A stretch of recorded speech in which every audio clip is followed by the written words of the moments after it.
Oh yeah, sure. Go Do you ahead. have an opening statement or? Yeah, I don't have anything written down, but I can go ahead and just. You want me to start? You can start if you want to.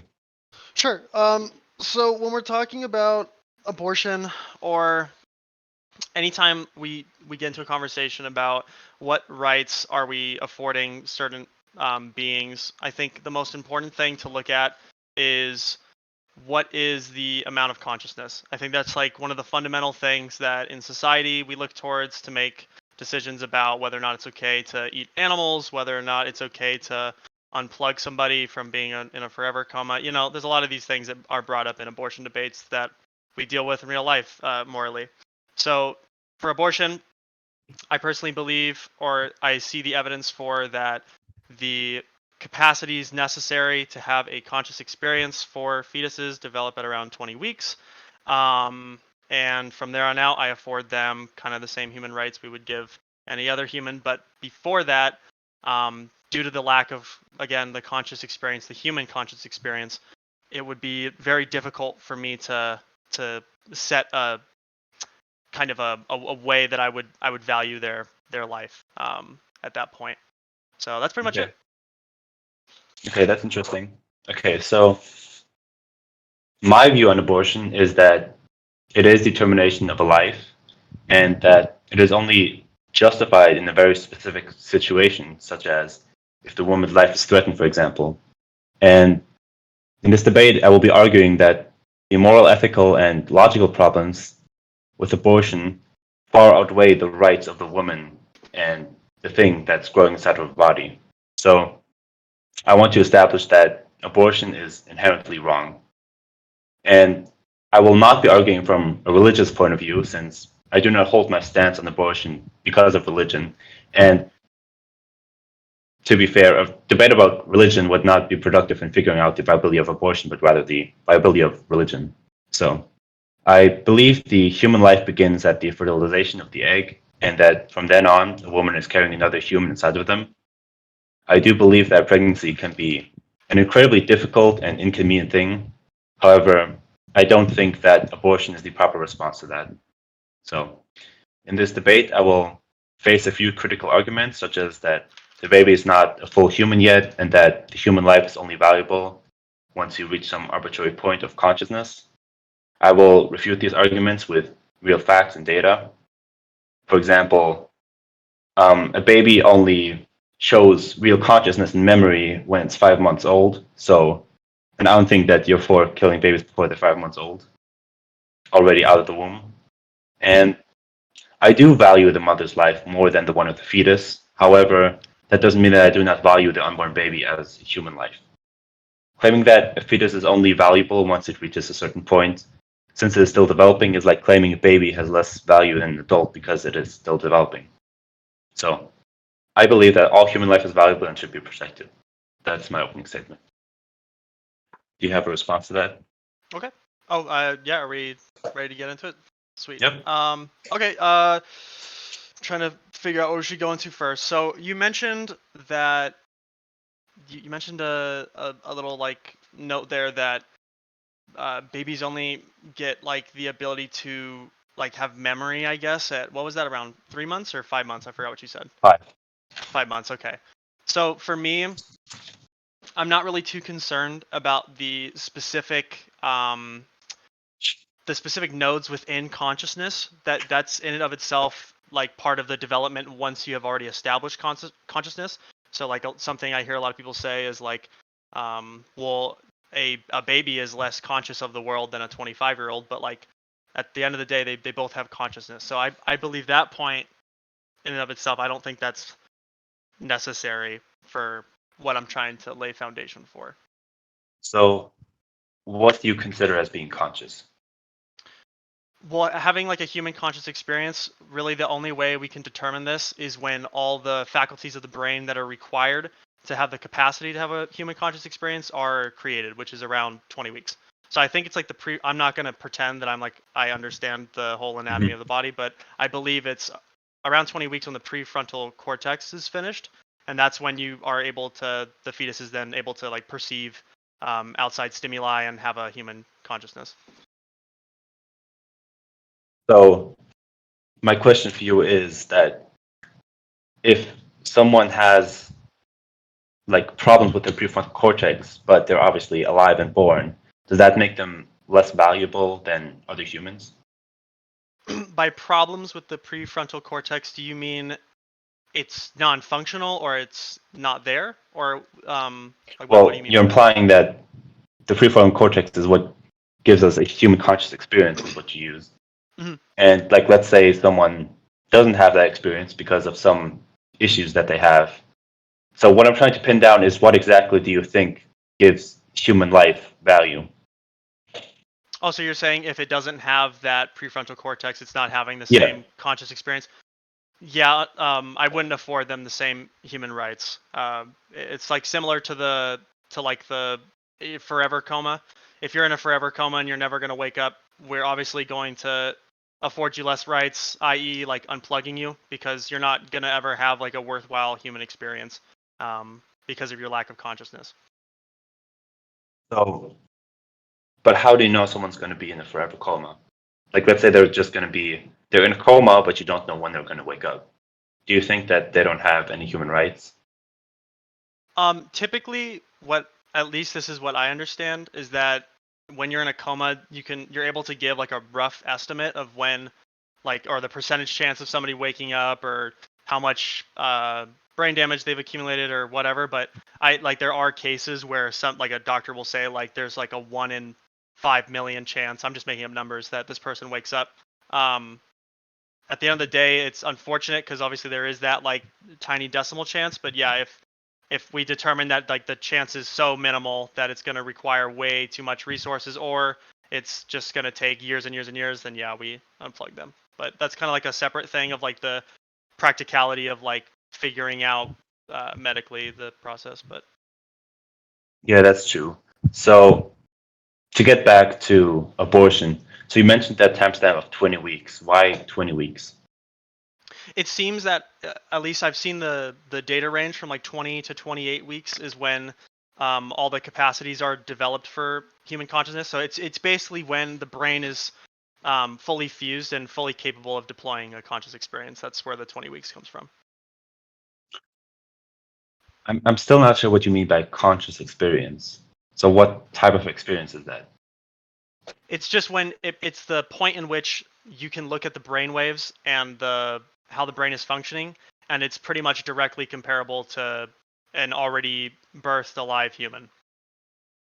And that's really the only way we can like compare them, because we don't have access obviously to like their behavioral elements or like them talking or anything like that. We can only look to the brain for the similar elements.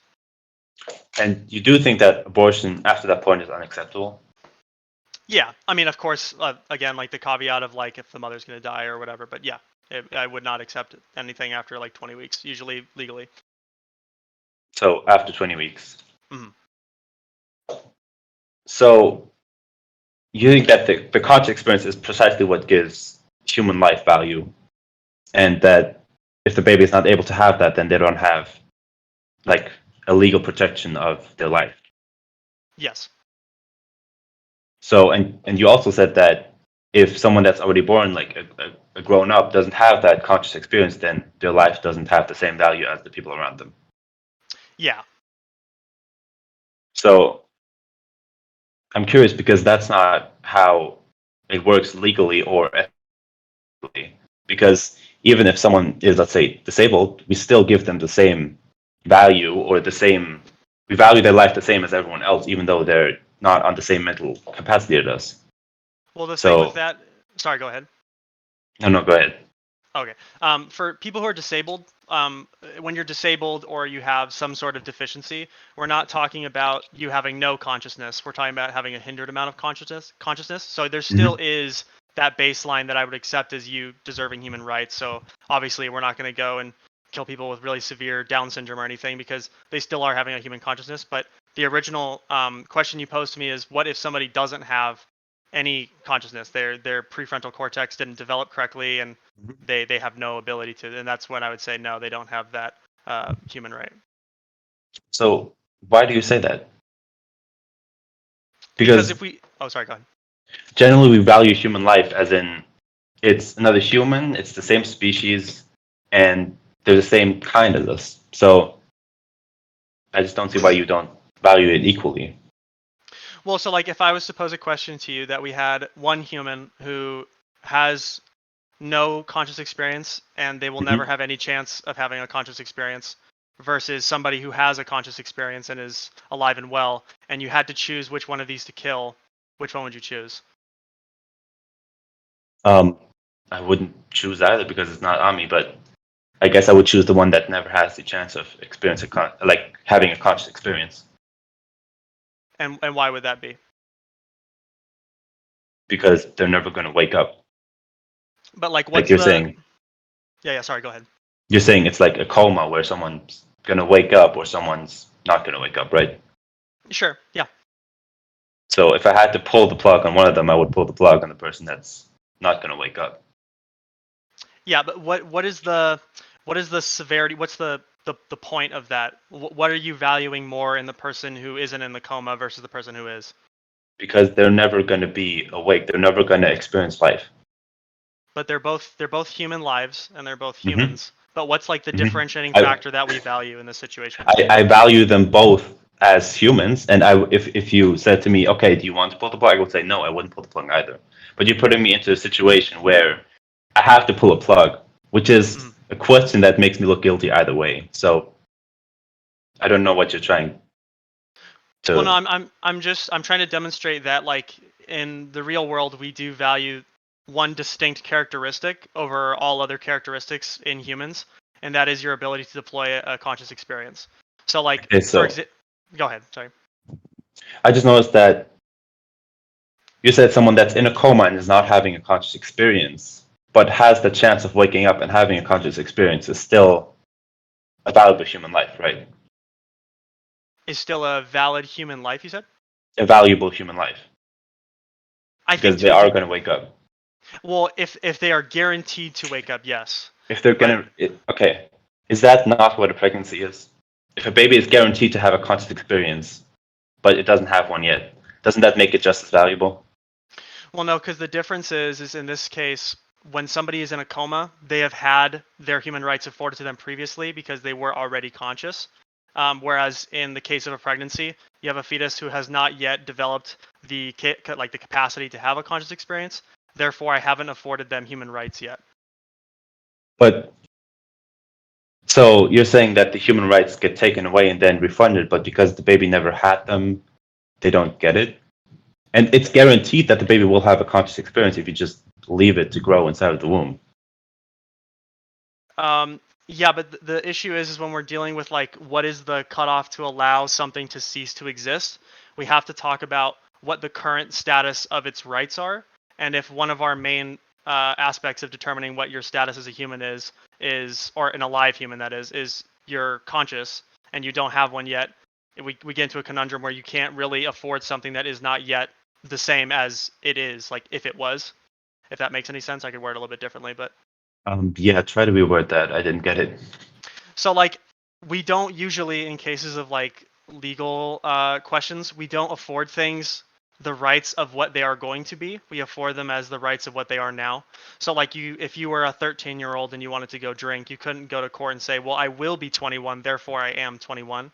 In the same case that like if a fetus does not have a conscious experience, we can't then afford them the rights to the same as one who has a conscious experience because they have not had one yet. So, but you're saying that that 18-year-old that says that I'm going to be 21 could then be taken away the right to drink forever because they're not 21 yet.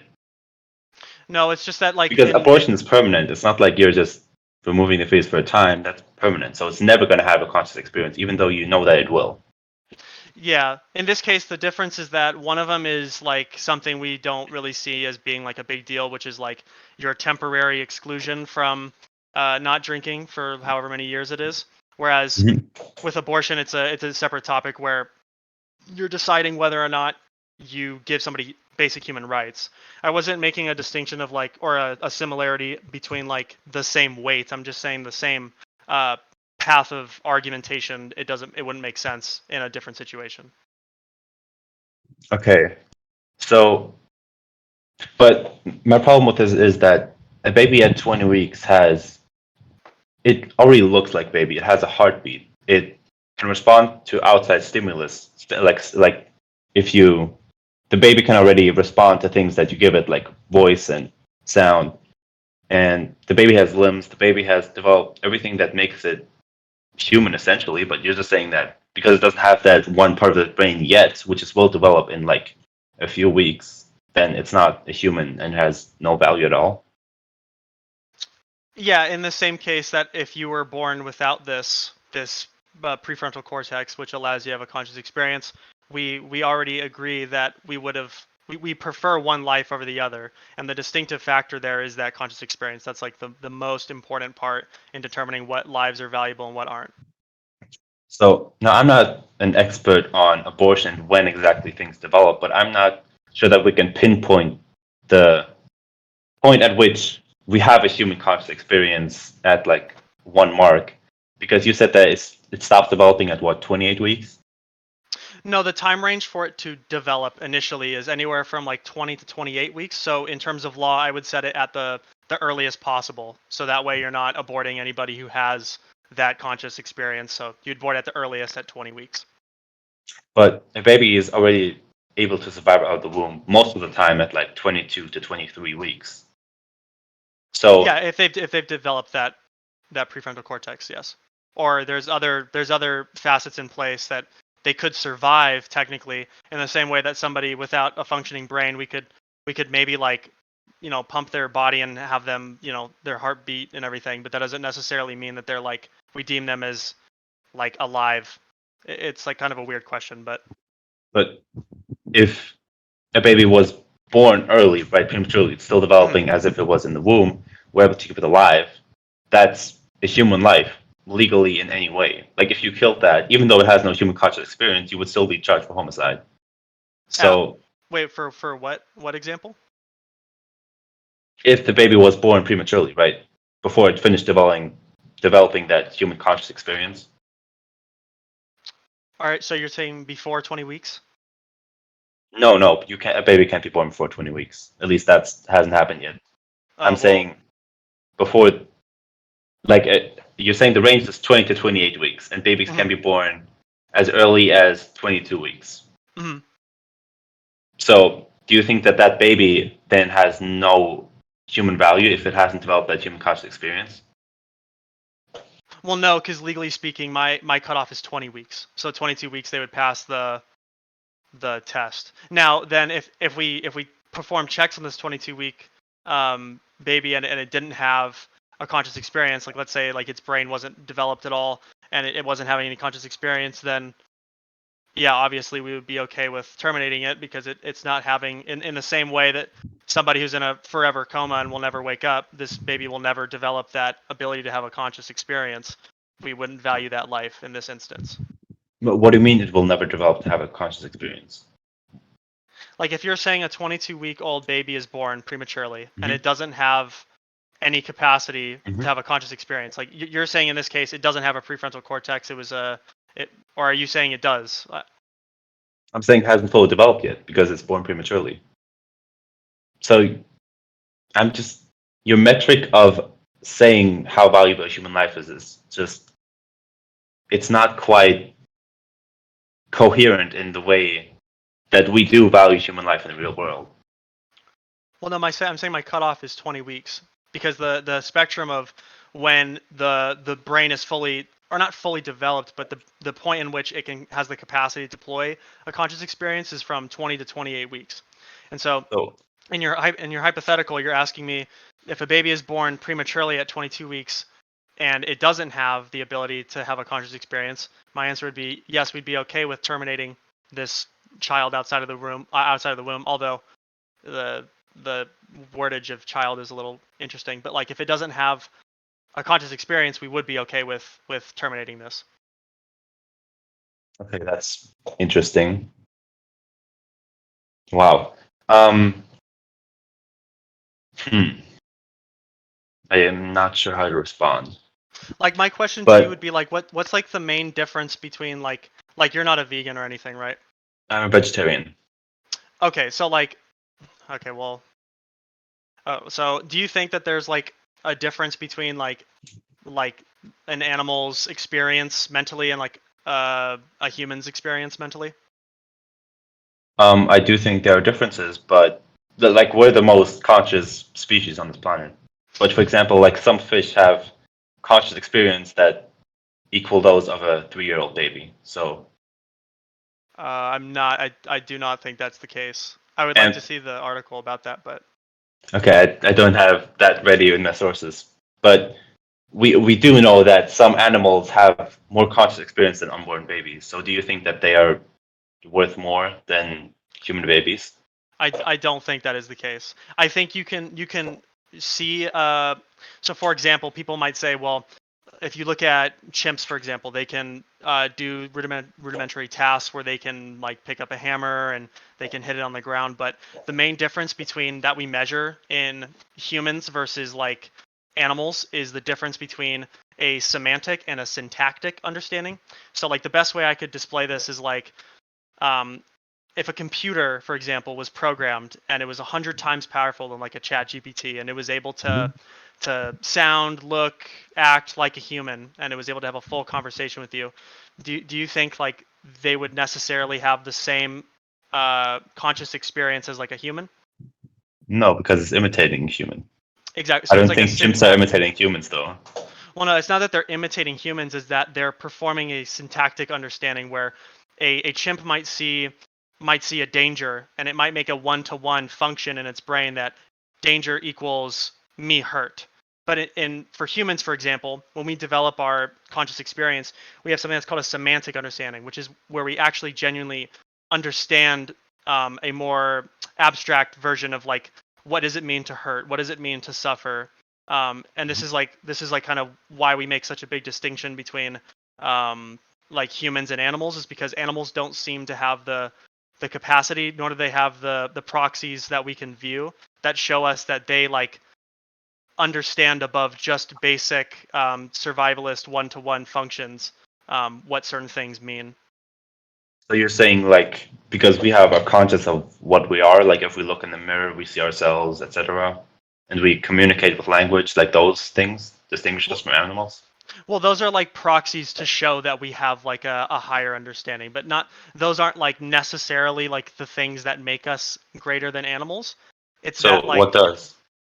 well, cause so okay, so if I have the ability to have a language and I'm speaking to you, that Hmm. that doesn't mean that my language is what makes me smarter than an animal. It's that by showing you that I have a language and I've developed one and I can speak, it's showing that my brain has the capacity to develop semantic understanding, which is I can attribute meanings to words outside of just like basic uh, 1-0 binary like reactions. But I don't think all animals have just 1-0 binary reactions. Like for example, dolphins are able to see themselves in the mirror and recognize that that's them. They're able to communicate like us, and they're smarter than many babies. So do you think that they're more valuable than a baby? Because I don't think so. I would really need to see like I know like I don't want to ask you for like do you have a source, but like I would really need to see a source for that because my understanding is that even with like complicated animals like dolphins, what we're seeing is more an arrangement of a multitude of like these if then binary statements. It's not like a genuine semantic understanding of like a dolphin doesn't understand what is not. It can only understand like what is in front of it. It's it's a difficult conversation to go down because it kind of requires like a lot of understanding of like these uh, principles, but it basically boils down to what I'm saying with the computer is like a computer in the same way a dolphin can like demonstrate and show that it seems to be very intelligent. It's not, because at the end of the day it's programmed, it's hardwired. It's not like it's developing its own thing. Who's programming the dolphins? Well, no, it's just like evolutionary, like kind of how So they react. isn't that how we came to existence too? So I don't quite get what you're saying because all we are is that, but more of it, right? Well, no, like the thing that I'm saying is humans aren't like a higher level of like humans aren't like a better dolphin consciousness. I'm saying they're like measurably two separate things. That like a human's consciousness seems to be, from everything that we've seen, like like totally different than what like a dolphin can do, and like It's um it's not really. It's just that we have so much more development. So I just looked it up and I was correct. A dolphin's ability to learn and their whole comprehension is compared to a 3-year-old toddler. So did you all send we it are in here? is. Or? I can send the source. 1 second. I'll send it in the chat. So I just want to jump Yeah, in they're real doing quick because research for me. I've read a little bit about this. So there's like with human trials, they like have babies in front of a mirror and they like put like little paint on their nose. And they have them in front of a mirror, and if they're able to like look at themselves and like touch the paint and realize like that's paint, that's not actually a part of them, then that's a indicator of like advanced cognitive behavior. And we've only, with the mirror thing, we've only seen it in humans and certain types of monkeys. So Yeah. um, these studies done on dolphins were of like non-primate species being able to do this. So I just wanted to provide some context to it. Okay, Um, that's. so Go like ahead. for this dolphin one that she sent, first of all, I'm not trying to like chop down the source, but it is by Dolphins World, and then a lot of the wordage that they're using seems to be like it's not necessarily like a scientific analysis. It seems to be more of like a conservation. Like so, they're saying their empathy suggests that they experience emotions such as sadness or joy.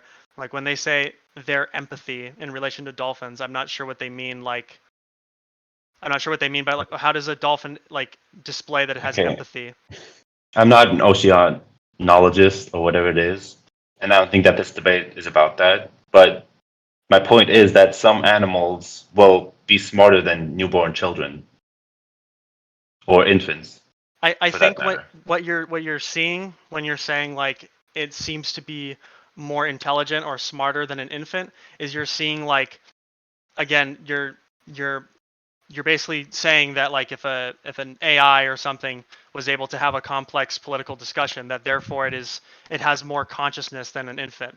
But I would directly say that these two things are measurably different in such that an AI doesn't have an organic semantic understanding.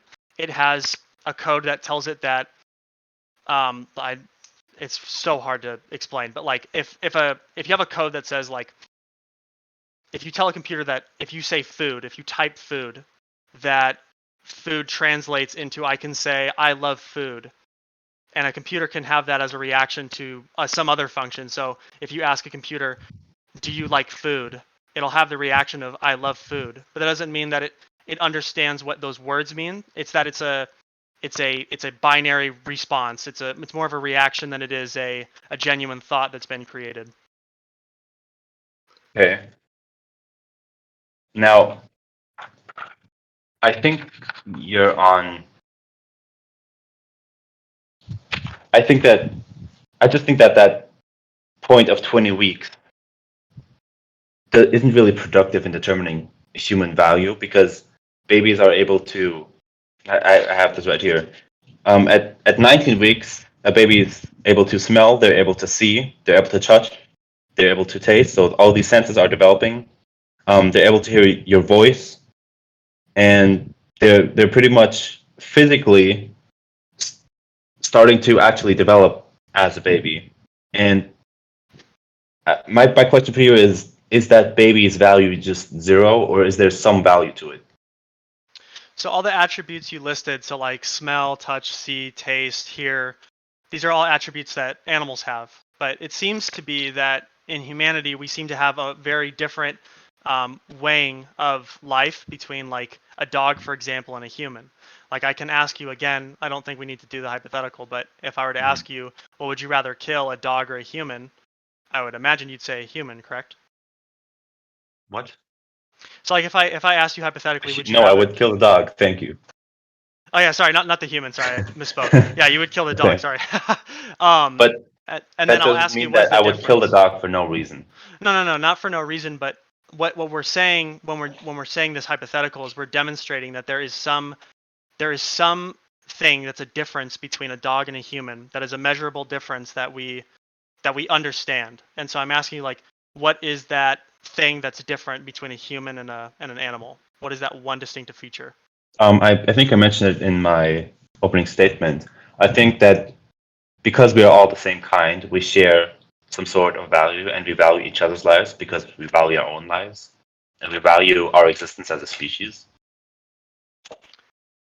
So then, well, then it goes back to the question I asked you of if you had somebody who's in a forever coma and they'll never wake up, and then you have somebody who's awake and conscious and everything, who would you rather unplug? I wouldn't want to unplug either of them because you're trying to make the point that, oh, because they're never going to be conscious, it's okay to kill them. I don't think it's okay to kill them, even though it's more okay to kill them than the person who's going to wake up soon. Well, what I'm trying. Sorry, go ahead. No, go ahead. I'm just trying to demonstrate that there is something that we intuitively understand, that there is a feature of these two that are totally different.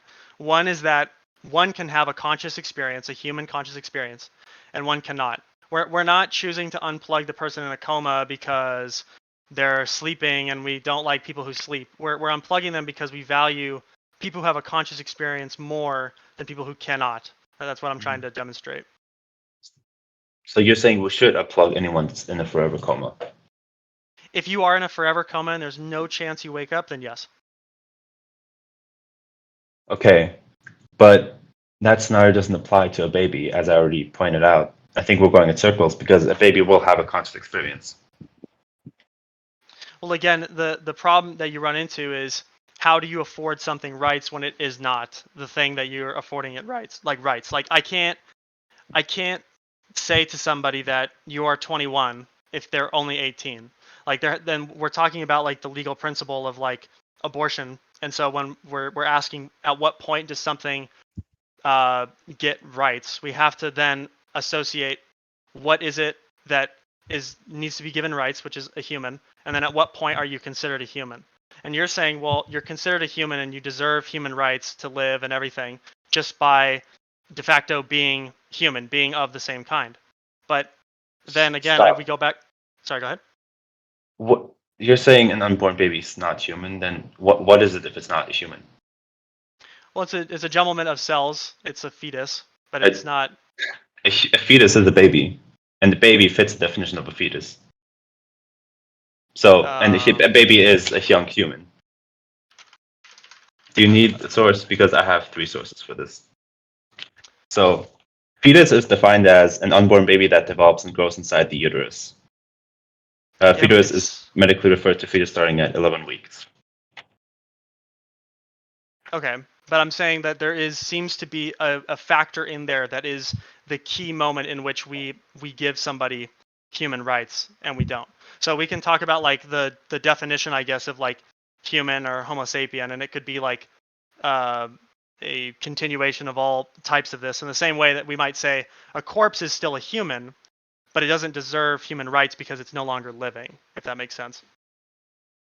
Yeah. So Ray's making an interesting point in the chat. I think it's a little silly, but essentially he's saying that if a slave is born into slavery, then they've never been awarded human rights. So then well no, they would they be can never because gain it. Because they're having a conscious experience. I don't. Yes. The slave ones is interesting. I don't know where that came from. But essentially, what I'm saying is that the baby will have a conscious experience, so I still value it as if it already has a conscious experience. Like, if someone's in a coma and they don't have a conscious experience, you value it the same because they're going to have a conscious experience, but you value that, yes, less than someone who's in a coma and won't have a conscious experience. And it could be the same. Let's say they've never had a conscious experience and the baby is born into a coma. If you know that it's going to wake up, you still will try to save that baby, and that baby is not worthless, right? Well, you're jumping between like a coma in which the person will never wake up versus a coma where there's like a chance they'll wake up. Yes, because they're 2 different things according to your definition. Yeah, of course, but you're saying if a baby is born into a coma, Why And wouldn't you we know try it's to gonna save wake it? up. Yeah. If I know it's gonna wake up, of course you would. But You it would doesn't have support a it. human conscious experience, and it never did, right? Well, it does at 20 weeks. At 20 weeks, okay. Well, okay, Kit. I really don't want to get involved in a debate because I'm supposed to No, be go ahead. moderating, but can I just point out like an inconsistency here that I've been pointing out in the chat this whole time? Yes, please do. The issue with the consciousness argument is that, like, okay, you're saying that you're going to pull the plug on someone who is for sure going to be in a coma for the rest of their life. They're completely brain dead, right? Sure. Yep. But another person who's in a coma in the next room and has the potential to perhaps wake up maybe, after a few months or whatever, you're not going to pull the plug on them because they have the ability to regain consciousness, right? If they are going to regain consciousness. Okay. It's like a pragmatic question versus Right. like the. So they are yeah, going to yeah. regain consciousness as the standard that Yep. you're using. Yep. Why don't you apply that same standard to a baby? Because if you let a baby fully develop, they're going to gain consciousness. Because the person in a coma had already been afforded human rights because they had already existed pre-coma. And that's why I was bringing up the slave arguments in the chat. Because The slave has if consciousness. you are born into slavery, you are never afforded human rights. So should a slave who never had human rights be afforded human rights, or they are just automatically like exempt from human rights for the rest of their life? Do slaves have consciousness? No, I'm talking What? about human. You said human rights specifically. Okay. So if you never had something to begin with, should you be allowed to have that thing? I'm not saying my basis isn't you didn't have human rights, therefore you can't have human rights. My basis is you didn't have conscious experience, therefore you don't have human rights. You did say the words human rights specifically, but It's only dependent on consciousness, not on whether or not you had human rights beforehand. okay. So a slave who has human consciousness has human rights. How do you have human rights if you don't have consciousness? I mean, You don't if you don't have consciousness. oh, Oh, never okay, mind. hold on. Okay, just So continue. you were I'm gonna go back to You moderating. were also presenting the scenario of someone that won't wake up from the coma. Mhm. So, but that human was already awarded human rights. So why are those human rights suddenly taken away? Well, because in this case, there's no chance for them coming back. Therefore, there's no more something to protect. In the same way, like when somebody dies, like they're totally dead, we don't say we still can save them. They still have human rights. Keep them alive because they're already dead. There's nothing there left to protect. Okay. So your criteria for a human life to have human rights is someone had to have had a human conscious experience, and they have to be sure to have another human conscious experience, right? Yes. Okay. So can we agree that a baby before they have a conscious experience has some worth? Because if I get into a car accident with a pregnant woman and I kill her 19-week-old baby because of that car crash, then I'm still gonna be charged legally, right? It's like that baby is not worthless. It's considered a person legally. Well, are you asking me what my like definition would be? Or are you asking like in real life? Because I'm not sure. It's probably a state by state thing. No, I'm What? saying that we still see unborn babies as persons, and we don't see their value as zero, correct? Well, we might say that intuitively because most children do carry to term and they are eventually born. So intuitively, when somebody's pregnant, we say, "Oh my God, they have a baby growing inside them and it's a human and everything." But what I'm saying is like that's a different. Like you can still be sad when a woman miscarries and it's still sad. But if you're getting into the philosophical question of was a baby pre-consciousness a human, I would say no. So what was it? If it's not a human, what is it? I mean, I'm not sure what the exact definition would be, but it would just say like what is it, zygote or a fetus, or I don't know. Because like I don't call it It's like I don't say like post 20 weeks. I wouldn't say like, oh, it's a fetus. I would say it's a baby. That's like that, but that's just like my vernacular. but it already is a baby before 20 weeks. But I'm saying it wouldn't be. See, like it's kind of like an intuition pump moment where you're But saying like it's a baby before 20 weeks, but I'm saying it's not a human if it doesn't have consciousness. Therefore, before 20 weeks, it's not a baby because a baby is a human. a baby is a human, and it is considered a human, and I know this. Yeah. By my definition, it Hold is on. because I only call something a baby after 20 weeks after it's gained consciousness. But like you wouldn't call like a rock a baby because it doesn't have human consciousness. No, because it's not a baby.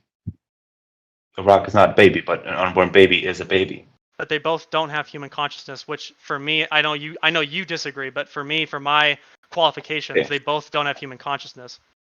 It's just that criteria is so vague, and I don't understand what's that vague.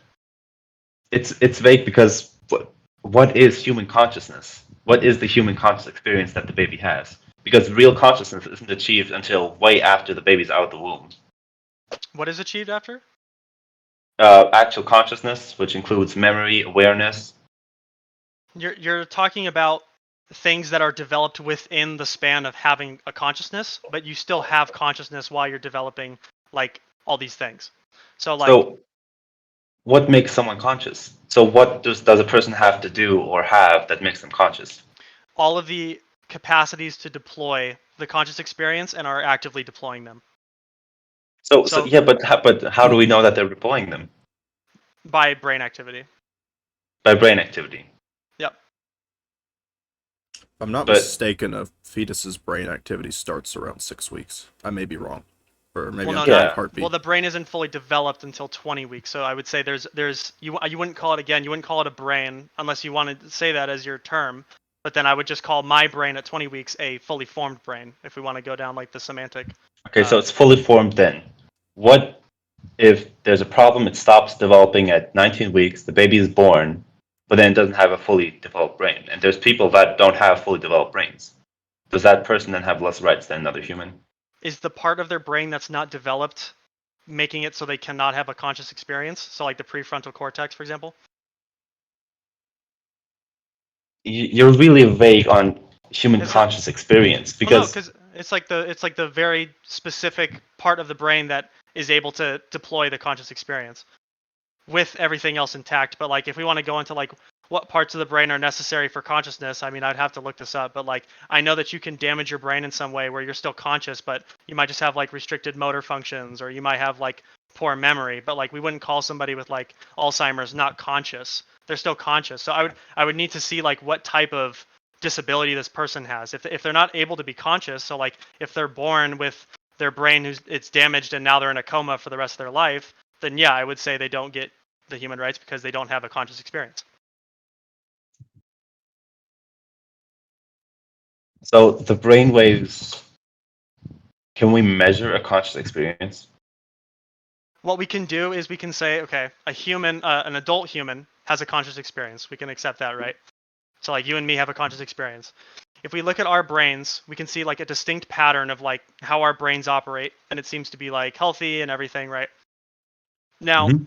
we can take that kind of image of what does a healthy functioning conscious brain look like, and then we can look at then a 20 week or at whatever point the baby, has a fully formed brain and say, okay, is it having the same kind of synapses? Is it functioning properly? Like again, these are questions that like a doctor is going to go into, but to say that it's like a vague question, it's definitely not. You can, like, that's how we determine when somebody's dead is we look at their brain and say, okay, nothing's functioning and they're brain dead. Yes, but babies have brain activity before 20 weeks. But they have brain activity in a not fully formed brain is my thing. Okay, but at 20 weeks, their brain isn't fully formed either. My understanding is that 20 weeks they have all the necessary parts of the brain that are necessary to deploy a conscious experience. Okay, now I will you keep. say, I'm going to let this go for a few more minutes, but we are kind of going in circles. So when you guys want to Yeah, move on, I can bring up another topic. Sure. yeah, I think. Do you have any other arguments for why I should change my stance on abortion? Well, if you guys want to move on from that topic, I have something I can bring up. Yeah, go. I think Ray, go Yep. ahead because Sure. we're getting stuck in this corner. Okay. So Xana brought up something in the chat that I want to bring up. I don't know if she's still here. No, I think she just left, which is unfortunate.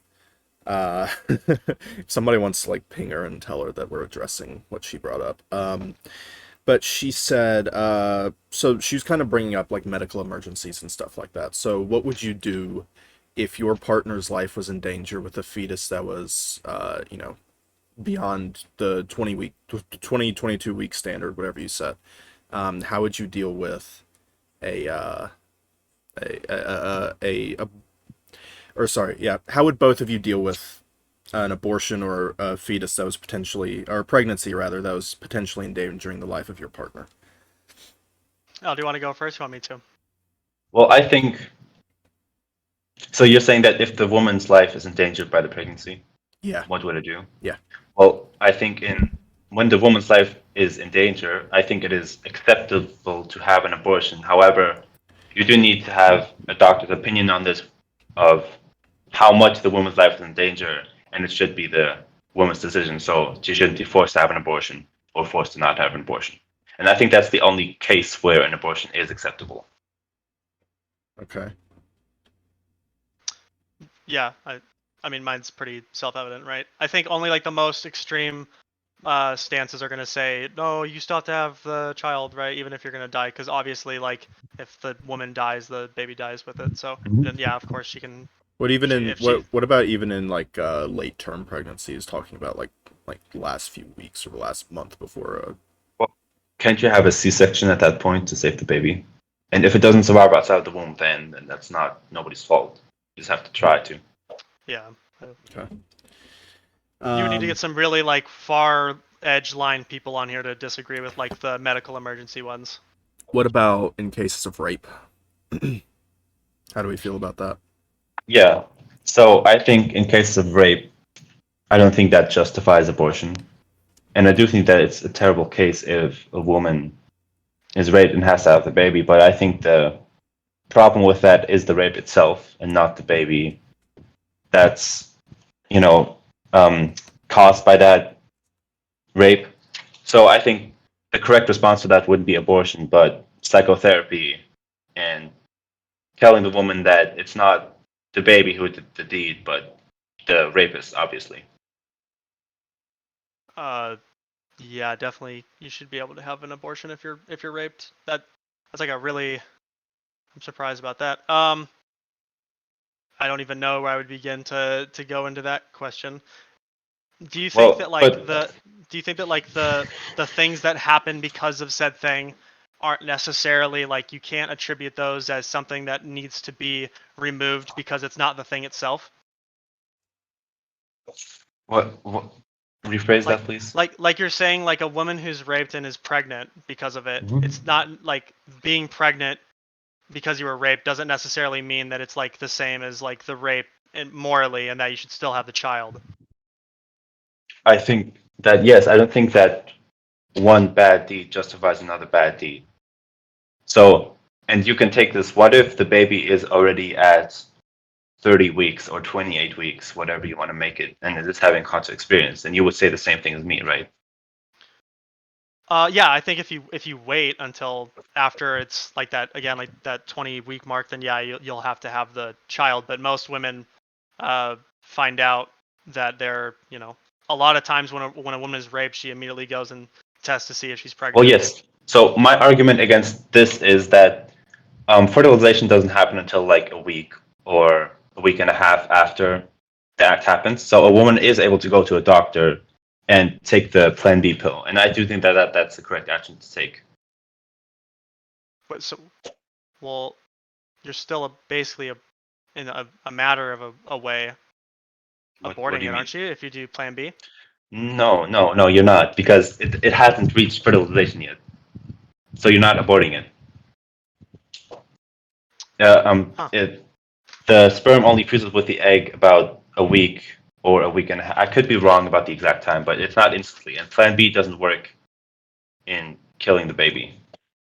So yeah, Yeah, I Plan have to B. research. Plan B does not stop pregnancy that's already happening. So Yeah, Okay, so like what in like the case of like you use Plan B and then you're still pregnant, like how does so I mean this you already answered this, but so you would still have to carry the child. I think yes. I think you have to protect that human life. I don't think it's a great scenario for anyone involved, and I think it's terrible. But I think the issue here isn't the pregnancy. I think the issue is the rape that happened in the first place. I yeah, I don't know. This is gonna be like a So, more but like if y'all are it's gonna be uncomfortable more like talking about it, we can move on to another topic. no, too. it's not no, uncomfortable. I It's think just You can go ahead. I'm just saying. Whenever you guys are ready, I can pull up another topic. so. I want to point this out because it's just such a scenario that barely ever happens. Because there's been study on this. There's a study from Florida where they asked people, women that got abortions, on the reasons for why they got the abortion, and only 0.15% said that it was because they were raped. So it's just that even if you were to allow those 0.15% to have an abortion, it wouldn't justify all the other abortions that were happening. Um, I see here from this is NIH. I can put this in the chat, but this is National Center for Biotechnology. It says the national rape-related pregnancy rate is 5% per rape among victims of reproductive age 12 to 45. So that's like a insane amount. I That's a do agree. lot I of think women. rape is a great problem, and we should punish rapists a lot more than we do currently. But the amount of women that are raped and get abortions don't make up a large percentage of abortions that happen. Like according to the study I just cited, 74.2% just give no reason. Well, sure, but you're saying like, well, just because people get raped and are pregnant doesn't mean we should allow all abortions. Well, we're not necessarily saying that. We're saying, what if you could identify these people who are raped and are pregnant, and you could let them have an abortion, but not other people, and you would still say no, they have to carry the child? I think this would be an issue that should be left up to democratic processes and what the people want. No, but like, what would you want? But what would I want? I think it is still wrong to kill the child, to kill the unborn baby. Interesting. Okay. Even though it is very, there is no morally correct answer in this. I So, you all ready to move on? Yeah, Yeah, I guess we can. let's Yeah. move on. Okay. Because I kind of heard it coming to a lull there. So we talked briefly, very, very briefly, about danger to the mother's life, and both of you agreed that if it poses danger to the mother's life, then we should try and protect the mother's life. However, what about regarding the health of the baby in general? Like, say, if someone wants to, abort their baby because they are going to be born with Down syndrome or whatever, and like some kind of neurological issue or something like that, would you support abortion in that case? Like no other reason except the fact that the baby itself is going to have an issue once it is born. I would only say probably before 20 weeks. You can, if as long as it's before 20 weeks, you can do really whatever you want. Now, in the case of like, I'm not sure if this is even like a reality if this happens, but like, let's say you have a totally healthy child and then like around 7 months or whatever, you find out that it's going to die within 2 weeks of being born. Obviously, yeah, I would say it's okay to probably have abortion then, because that's just probably going to be more horrific to have it be alive for 2 weeks and then just die than but that again, like I don't know if that actually happens, but baseline legally speaking, I would say as long as before 20 weeks, I don't really care what your reason is. Obviously, there's going to be some moral objection to some things like eugenics, but like before 20 weeks legally, you can do whatever you want. So I would still say it's unacceptable because even if you don't want to raise a child with Down syndrome, which is already morally objectable, I don't think that's a reason to get an abortion. And it's a proven fact that there's there's enough people that want to adopt children with Down syndrome for the children with Down syndrome to be able to be born and taken care of by someone. Yeah, I wouldn't say you should be allowed to abort it if it has Down syndrome. I think that's kind of extreme, because then you get into a weird thing. Because like there's some types of Down syndrome that aren't really that like disabling, I guess. And then you can kind of get into weird waters where you're saying I can abort people who are going to have ADHD, because it's going to be harder for them to live. I don't think that's like a good argument. Okay, so Wheeler just made a point in the chat saying, "Oh, you know how bad foster systems are," and I do agree that it probably won't be a great life, but I think living badly is better than dying. Yeah, I don't like the argument of like it's gonna have a bad life, so you should abort it. I don't think that really makes any sense. Like, oh, it's going to be poor, so you should have an abortion. That's just a terrible view on life. Yeah. All right. Ray, do you have another one? Yeah. Sure. So I suppose this is mainly for Storms. Sure. Sort of the pro-choice kind of argument. Um, but I'm getting this off of prochoiceamerica.org, a little debate questionnaire that they have. What conditions are there that can't be resolved by delivering the child rather than abortion? And I guess this kind of ties back into kind of dipping into the adoption argument that we just kind of went into a little bit. Why should you abort instead of going up for adoption? Elle, if you have anything else to add to that, you can, but this is kind of towards pro-choice. So like when you're talking about like conditions, like what are you saying? Like what condition would exceed my 20-week limit?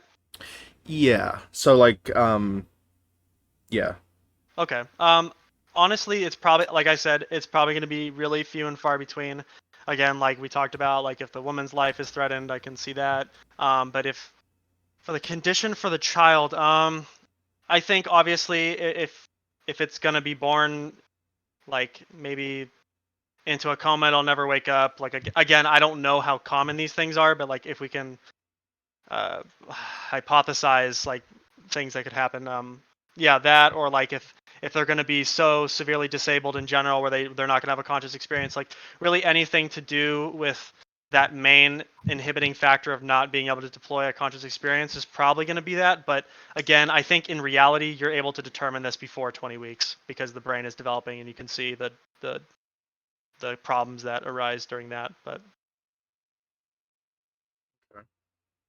again, so like if you knew as a parent that like you found out pre 20 weeks your child is going to be super disabled and like have no conscious experience, and you know this before the 20-week mark, and then you pass the 20-week mark, then I would say you still wouldn't be allowed to have that abortion because you had that time for the decision, albeit it's a really hard decision. Just legally speaking, it would be really strange to say like, oh, like you can terminate at any time if it's going to have this, even if you knew beforehand. So yeah, Elle, do you have anything on it? No, not specifically, Yeah, I was gonna say you're probably just but gonna be that's like, no. interesting. Yeah. All right.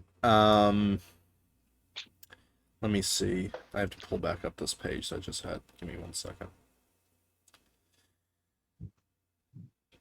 Oh yeah. So this is something that I kind of wanted to bring up earlier when you guys were talking about sort of the consciousness thing.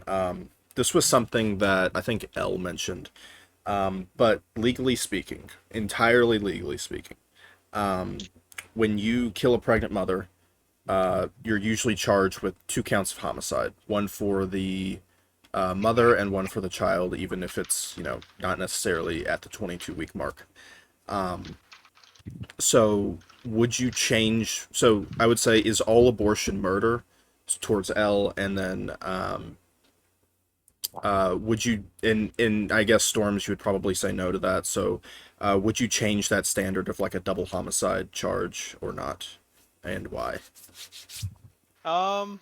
It's kind of an interesting question because obviously, like, I do have the opinion that like before 20 weeks, it's not afforded human rights. But I think a lot of the times with like our laws and stuff, this kind of like ties into like the death penalty. We're not necessarily measuring the crime in terms of directly what is attributable. It's more so like what we feel is the charge that's necessary for like the heinous crime. So like there's no way you can measure that like some crime deserves you to die, but like a lot of states feel that like some crime is heinous enough that we feel that they should die. So in the same way, like if you kill a pregnant mother, I could understand where like a state's people could say that is absolutely horrifying and you should be charged with double homicide. But like strictly speaking, if we were to like make every law like super down to like philosophy, obviously, yeah, before 20 weeks, I wouldn't call it a double homicide. Uh, So, L, is all abortion murder? Do you want to reply to what he said? is all abortion murder? I think all abortion is the ending of a human life. So yes, but I do think sometimes it's justified. Just like self-defense murder is justified. If the mother's life is threatened by the pregnancy, then I think abortion is acceptable, even though it is murder. Okay.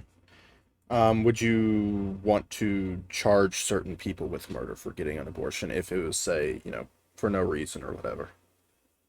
I do think that is situational, and I do think that if it was legal and then we made it illegal, we shouldn't charge them for having an abortion while it was legal. But if it's illegal and they have an abortion, then yes, we should punish them.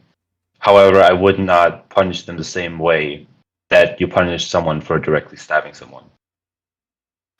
I have a interesting question. So you said that Mhm. you like it is established as a human once the fertilization happens, and then obviously like the process of Mhm. growing is the case. So if you are sexually active as a woman and Mhm.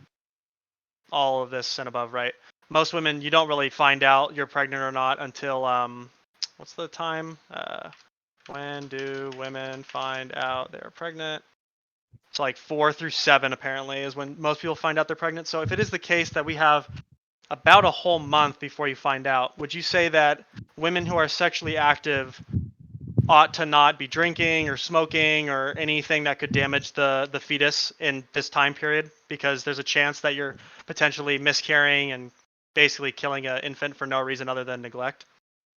Well, I think I think that's someone that should be left something that should be left up to the woman. But yes, I would advise them to be cautious. And so your question was simply if I would tell them not to smoke or drink because it could damage the fetus.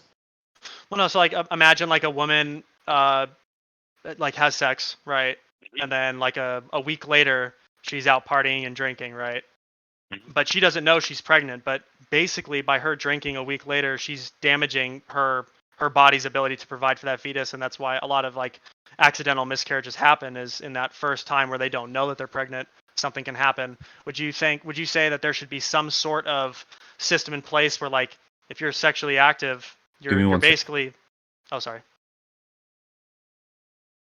No, no, go ahead. Oh, sorry. I thought you were taking out your earbuds.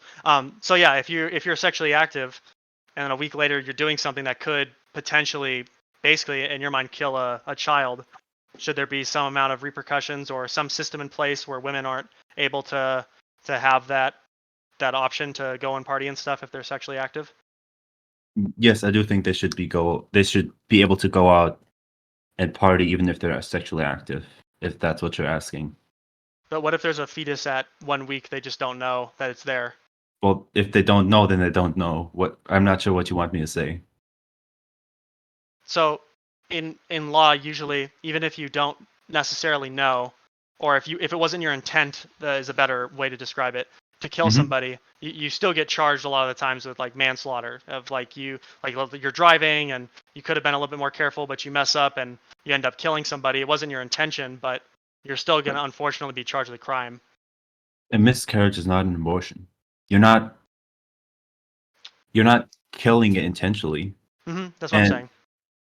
yeah, okay, but I even think in real what Storms is kind of leaning into is, would you support charging someone who had a miscarriage out of like sheer neglect, like they were drinking and they ended up having a miscarriage from that, and like they knew they were pregnant, for example? if, No, no, if no. they If they knew if they were they did, No. pregnant, then yes. no. If they didn't know, Okay, if that's they what I'm. didn't know. And Yeah. no, I would not support charging them. Well, Okay. it's kind of well. You mentioned that it's a fetus, so it's human life, and Hmm. when you're fully born and out and about, right? If you unintentionally kill somebody, you're going to be charged, unfortunately, but you're going to be charged. So why is it not the same for a fetus if a fetus to you is still a human? Well, I think it depends because if you in the real world, if you unintentionally kill someone, it depends on how you unintentionally killed someone. If you actually did something in neglect, that and it comes down to, is it reasonable for someone that's sexually active and could be pregnant to smoke and drink? And I think that's something that people have to decide for themselves, because what am I going to do? Make them take a pregnancy test? Or Well, I don't know. It's murder, though, isn't it? Because it's a human at 1 week for your standard. yeah, and I think it's terrible that it happened, but I don't think that's the mother's fault. So But so if you unintentionally kill somebody in real life, you're gonna get charged. There's a lot of that baggage with there. I'm just questioning why aren't you affording that 1 week old fetus the same rights as somebody in real life? Well, first of all, they're not. The fetus isn't guaranteed to have a miscarriage. It's not like the woman did something. She knows the baby's gonna die, and then the baby dies. Yeah, That's unintentionally. like saying, "Oh, if you feed your child unhealthy food and ends up dying early because of that, and it could die early because of that, or get cancer, then should you be charged with homicide?" No, you shouldn't. So I'm not quite sure how I'm I'm not. supposed to answer this. I guess you're trying to say that it is murder, but I think there should be a different burden of proof. Well, okay, would it be And I think manslaughter in that case? Because I think manslaughter is kind of Yeah. the unintentional Yeah. killing of somebody. Like she went out a week later and got totally sloshed. Like she drank like 15 Jello cups and just got totally hammered. And the baby, she accidentally miscarries. Is that manslaughter? She didn't know she was pregnant, but the 1 week old fetus dies as a result of her actions. no, I think if you don't know you're pregnant, there should be an exception. That's my view on it. So all I'm trying to show though is in that then you're making a totally different ruling from a fetus to a real person, and I'm gonna push you on Um, why that is the case if it's a human, the same way a 20-year-old is a human to you. I'm I'm not saying that a fetus it has the exact same value as a born human, which is also why I value the mother's life more than the fetus. Because if you value the fetus exactly the same as the mother's life, why wouldn't you just try to save the fetus, even if it would risk the mother's life? Yeah, but nobody else is getting harmed here. It's just the mother getting sloshed that's killing the 1 week So, old. so what exactly? So rephrase your question. What exactly are you asking me? So, like in the hypothetical of like a mother's life is in danger, would you abort the fetus? You say yes because Mhm. the woman's there's some amount of harm being given to the other Mhm. party. But I'm saying in this hypothetical, there's no harm. She just doesn't know she's pregnant, but she goes out and gets sloshed. And by act of her doing that, she ends up killing the 1 week fetus. For you, in your worldview, you say that 1 week old is a human and should be afforded human It's a rights. human life. So why is it not manslaughter? I guess it could be manslaughter, but I don't think that the woman should receive a punishment for that. Okay, interesting. But I guess she can be charged, yes. All right. Right. Okie I guess we'll move on to another question. Let me see if anybody in the chat said anything.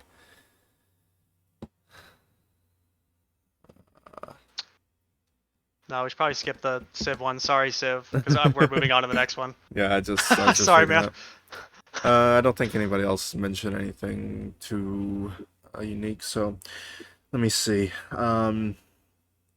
L, I have a question for you that'll lead into something else. Would you support so in the United States right now, Mhm. abortion laws are decided state by state. So some states are pro-choice, some states are pro-life, some are in the middle, yada yada yada. Would you support a national ban on abortion? Um, well, are you saying like if I was the president, would I sign an abortion bill that bans abortion Yeah, nationally? yeah, sure. Um, no, I believe our current system is good as it is, Correct. and I believe in states' rights, so no, I would not sign that. Okay. And so I'm going to open this up to both of y'all now. Kind of leaning into that. The Philippines is a country that has a national ban on abortion. And it is also like a pretty decent case study into sort of an anti pro-life argument in terms of pragmatic practicality and actual applications of the law. It is literally written into their constitution that you can't have an abortion. It is completely and totally outlawed there. However, as a result of that, even if, like, say, by storm standard, we outlawed it after 22 weeks or whatever, when the baby develops consciousness, or whether it's, outlawed outright from the moment of conception, then one thing that we should look at in the Philippines is that the national ban on abortion in the Philippines has not reduced the amount of abortions in that country. It's actually raised the rate of mother mortality of birth birth deaths and things like that, because people are going to these back alley clinics and getting abortions there because of cases like accidental pregnancies and unplanned pregnancies, and they just cannot financially support a child. And the systems in the Philippines aren't capable enough of supporting a child who gets put up for adoption. So these mothers go to these back alley clinics that are unhealthy, unsafe, etc. And this can happen even in states where, like, you ban it after a certain period. So how would you combat that kind of negative effect of people just going out and getting abortions, whether it's safe or not, because they see no other choice? Well, I would say that adoption is a choice, and if the adoption system isn't good enough, then you should improve the adoption system. And if a mother is not fit to raise a child, then luckily we have the system where you can give the child away, even if you have to give birth to it. So, in the way that I would combat in this situation is I would, first of all, improve the adoption system. Second of all, shut down these clinics because it's terrible and it's probably not very sanitary. It's very dangerous. Mm-hmm. And yeah, I think that's basically it. I don't know enough about the Philippines to say much more. Yep, I'd probably just say don't have abortion be outlawed. It'd probably be a bad idea. It's like one of those things that's going to be Well, necessary in some situations. Again, before 20 weeks, I think there's really no. Again, it's just going to go back to the original thing, but I don't think there's any meaningful thing that you're aborting, and that's really unfortunate to hear about the Philippines. Well, I mean, how would you deal with it? Because, like you say, pregnancies should be outlawed after 22 weeks when the baby develops consciousness, right? Like, there's not Yeah. really a. So, how would you deal with that situation then? Because people would still be going out and getting abortions at that point for whatever reason. I think most abortions are probably going to take place within that 20-week mark. Again, like most women find out they're pregnant from anywhere from 4 to 7 weeks. So I think, again, like you have a really good amount of time. That's anywhere from 16 to 13 weeks of time to think about it, whether or not you want an abortion. And then, yeah, I don't think like my system would produce like a Philippines outcome. But if you're asking me like what I would do if I came in and like I had to oversee this, obviously I would take away that try to get the constitution changed or whatever it was written into. But yeah. Since there's not a lot to be said on that, I guess I'll move on to the next thing. Sorry. It's fine. I've got like a ton of things here, so it's fine. We can just keep going through things. Unless you guys have something you want to bring up and talk about. In a bit, but not right now. No. Okay. Throw them at us. Storms, you have anything? Nope, just throw them at us. All right. Let's see. What do we got here? Might take me a minute to find something that we haven't touched already. Oh yeah. So, when it comes to teenage pregnancies, for example, obviously a teenager. I'm talking about somebody under 18, who's not an adult. They're considered legally a minor. Should that person be able to go and get an abortion without the I guess consent or advice of their parents? Should that be something that the family is involved in, or should it be something that should be solely constrained to medical professionals and the mother? It's always going to be a difficult question. Like I think there is a lot of value to saying that like the family should have some amount of opinion into it, but of course, again, like I think legally speaking, like, if it's before 20 weeks, I think you should be able to go and have an abortion. Like again, like I'm pretty sure we have a lot of programs where we give like contraception and condoms and so on and so forth to people underage because we don't want to have this situation happen. And so if we're willing to accept that it is a reality in our country and this is something we have to address, then I think it's important that we at least let them in on the reality of like if you need an abortion, you know. So Well, I would obviously say no, they shouldn't be able to get an abortion without parental consent, and even with parental consent, obviously. But the problem that many states that have legal abortion are allowing children or minors to get abortions without parental consent is a big problem.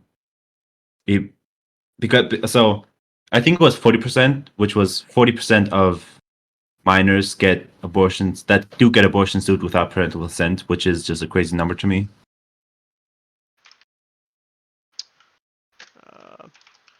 not percentage of underage women get abortions without parental consent. Be amazed if you can find a statistic that is that specific. But let's see. I don't know. We'll see. Yeah. Uh,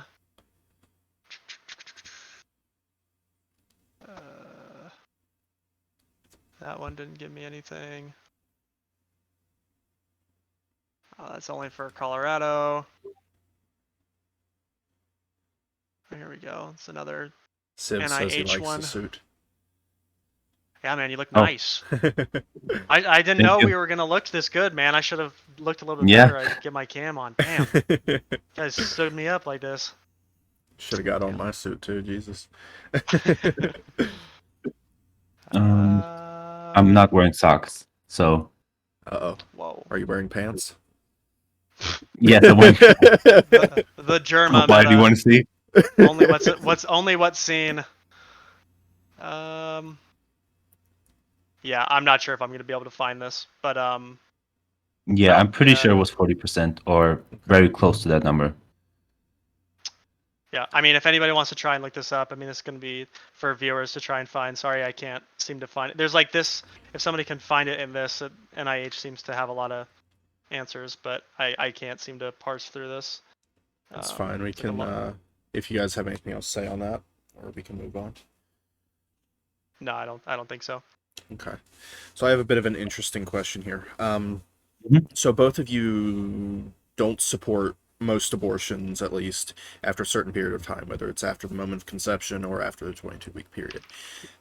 So at that point, should the state or the government in general provide some kind of financial incentive to support or encourage women to carry unplanned pregnancies to term instead of opting for abortions? Oh, El, do you want to go first? He's had enough. Okay, well, I would say no, it should not be by the state or by the government. And I say this because there's already more pregnancy care centers in the US than there are abortion clinics. So I think there's enough help provided if you know how to look for it. And I do think we should have more help, but that should be done through other measures than government giving someone that's pregnant a certain amount of money. Yeah, I think we have a good amount of legislation right now on the books of like tax credits and stuff like that for people who have children. I think that's pretty good. I'm not really a big fan of going into like how do we motivate people to have more children, because then there's a lot of weird can of worms you get into. Like, you know, I'm pretty sure like we've seen this in the opposite with like China and stuff, where there's a lot of like incentive to not have whatever, and then they have a bunch of incentives to have. So I'm not really like in favor of that. I don't know. I'd have to look more into it, but I think the tax credit's pretty good. If we want to expand that, it would be nice. Let's see. Does pregnancy care help financially? I think it does. Some clinics do, I believe. And tax credits too.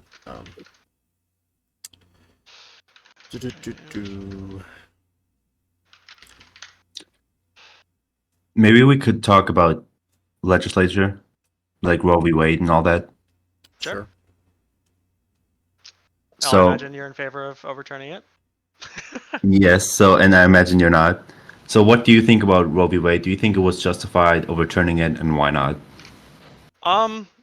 I mean, justified in the case that I think it was done fairly and justly, yeah. I'm not going to sit here and say, oh, it's not fair, they shouldn't be able to overturn it. Like, obviously, it's Supreme Court's job to make rulings on these things.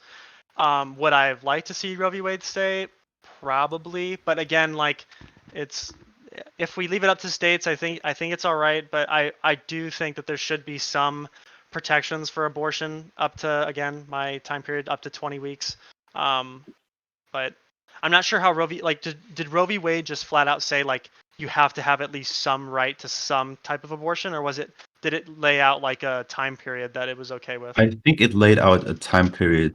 And so the woman that was arguing in the case of Roe v. Wade, I think she was left anonymous, but she was arguing a very radical stance. She was basically saying that abortion should be legal until the baby is born. So even if it's 9 months in, it should be legal to abort it.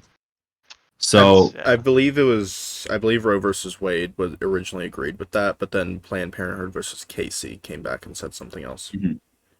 and like Yeah, restricted it a little bit. yeah. I think like there's a lot of arguments I've heard for pro-choice that I think really ruined like the perception of what abortion even is. So like one of those is like the what's it called, like bodily autonomy, where basically you're saying like it's my body, I can abort it basically at any time. You kind of get into a weird conundrum. I don't know if you guys have ever seen it, but there was an abortion debate where they're talking about that and basically saying, well, a baby is still reliant on a mother for nutrients, bodily autonomy, up until they cut the umbilical cord. So if you are in favor of bodily autonomy, that means that you'd be in favor of being able to kill a child even before the umbilical cord is cut. So even after it's born, because it's still technically connected to the mother. So that's probably like the main reason I would see the Roe v. Wade thing becoming such a big topic. Is I think this is like the general thing that um, like a lot of more conservative people think about when they think about Mhm. people who want abortion rights. But obviously, I think I've demonstrated that's like really crazy in my worldview. But well, I still think that your view of 20 weeks is very crazy because okay, I can respect some people that are for abortion. I don't just agree with them, but if they say like, oh, 6 weeks, 10 weeks, that's acceptable to an extent, but 20 weeks is just that's an entire baby, man. Like it looks like a baby, it acts like a baby, it's able to move, it has legs, it has arms, it has a heartbeat, it has all of that. So I just think the criteria of human conscious experience is not something that we should measure to give something human rights or even any value at all. okay. I don't want to loop on it because we talked so much about it, but like Swixy brought up, it's kind of funny. He said bodily autonomy is valid. I believe abortion should be allowed on the basis of bodily autonomy until the fetus is viable. So he added the qualifier there that probably just directly agrees with my view that I don't know what you mean by viable, but I would determine a fetus is viable if like it's going to be able to have that conscious experience and be able to But function on its own. if it will be or if it has. If it currently has like the viability Okay. of having, yeah, then it would be okay to or then it would So not be okay to abort it, obviously. my question also is pregnancies fluctuate a lot and that includes like the baby's development. Like the due dates are like often off by 1 week and only 4% of pregnancies actually end like only 4% of babies are born on the due date. So don't you think that a baby could have a human conscious experience before 20 weeks or a baby couldn't have a conscious experience before far after 20 weeks? So how do you Um, set that measure of 20 yeah, weeks? sure. That could be possible, but again, like when I'm talking about like the where I set my law, I'm trying to do like as widest of a catch as possible. Like I recognize there's probably going to be like some insane 0.01% chance that like a baby at 15 weeks has a conscious experience or a fully formed brain, but generally speaking, medically, we see that like your consciousness is fully developed, or like your ability to deploy a consciousness experience is there at 20 to 28. So I would say 20. Okay. I don't want to get into conscious experience again.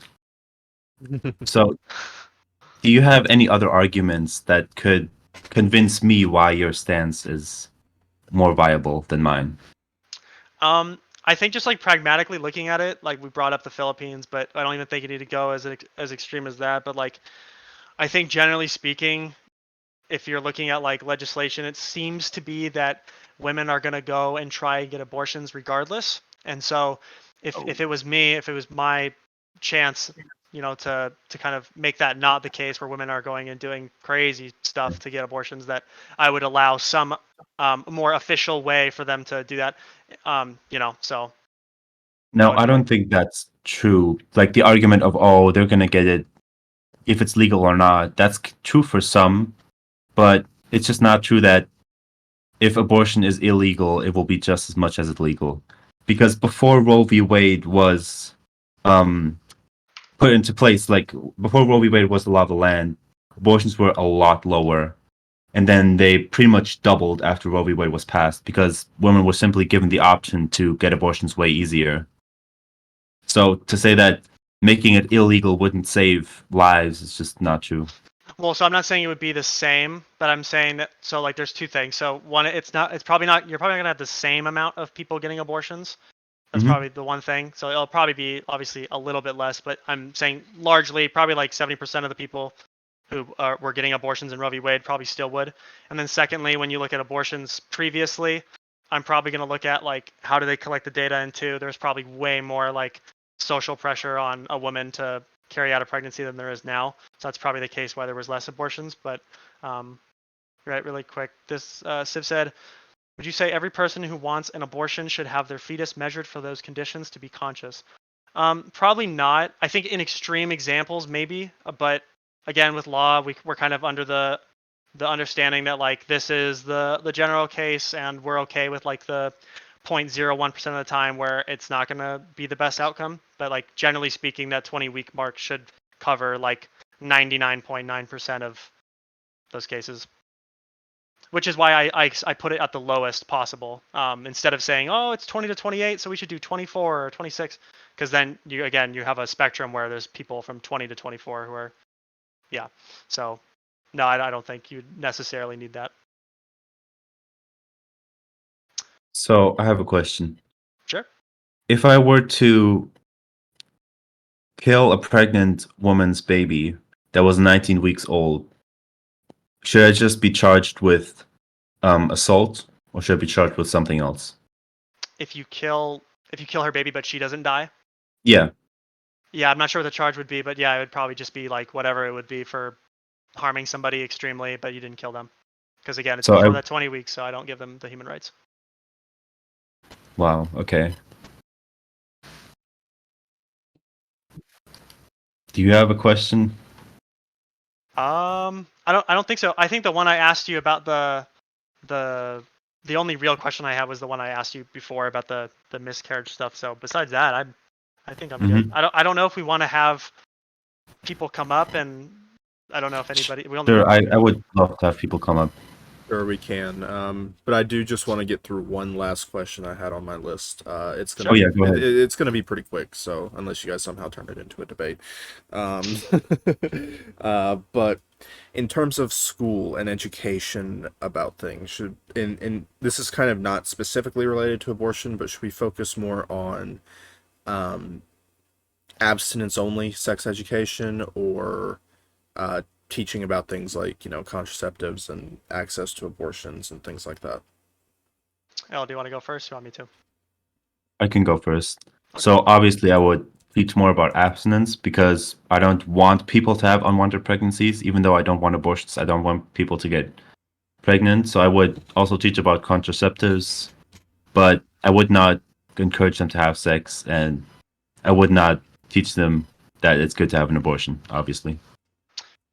Yeah, there's like a fine line you kind of walk when you're a teacher in these spaces, where obviously kids who are like 16, 17 are going to lose their virginity. This is kind of the reality of it. This is like most, well, not most, but a lot of people are going to have sex. This is just kind of the reality of teenagers. So you kind of have to ride a fine line where you're not encouraging, obviously, people who are underage to go and have sex, but you also want them to understand that if they are going to, they need to have the proper things in place where, they're not getting these But unwanted pregnancies and stuff.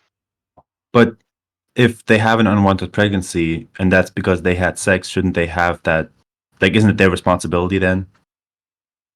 Well, Like, no, if you have because sex, you risk getting pregnant. yeah, sure. But again, I would say that it's not the thing that you are valuing up until before 20 weeks. I don't believe is worthy of like, what is it called? So Moral consideration, I guess. I think my problem is that you just value it as zero, like it doesn't have any value at all. So let's say human life is valued at one human life, and you think a 19-week-old baby is just zero, it has no worth. Well, when you say worth, it's kind of like a loaded word. So when you say worth, like obviously, if a woman aborts a 19-week fetus, it's going to be horrible, and I'm going to Mhm. understand on her end why she feels terrible, like saying I lost my baby, or like if they, for example, have like a miscarriage at 19 weeks. of course, there's still going to be like the emotional side where I'm totally going to understand like how they feel, and it's going to be a sad experience. But that's why worth's kind of an interesting thing, because that's separate from my other distinction legally, where we're making the measurement that it doesn't have a human consciousness up until 20 weeks. So I would say it has worth emotionally, but not legally speaking, not like philosophically, morally speaking. Okay. Yeah. I guess that makes sense, even if I disagree with it a lot. Yeah. I guess we're done with that then. Let me mark down that time real quick because I'm trying to keep track of everything. All right. So, anybody in the audience, do you want to come up and ask a question or debate a little bit, or go back to anything that was said before? If so, you can request to speak. Now's your chance, audience. Mm-hmm. Come on up. Sorry about that. Jeez. Can't request. Oh, hold on. It's all over. Here, wait, give me 1 second. I'll be back in like 5 seconds. Sure. It's gonna take me a second to Yeah. fix this.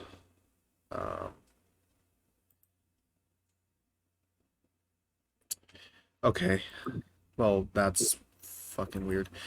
If for some reason Discord has a bug where it doesn't allow people to request to speak sometimes, so if you want to come up, just like put a hand raise emoji in chat and I'll invite you to speak manually.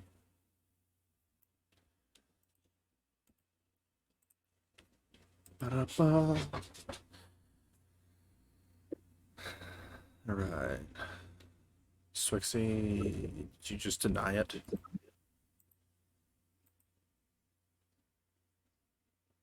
Is it not letting you come up? Oh. Yeah, it seems like a lot of people want. This is an issue. We might have to restart the stage.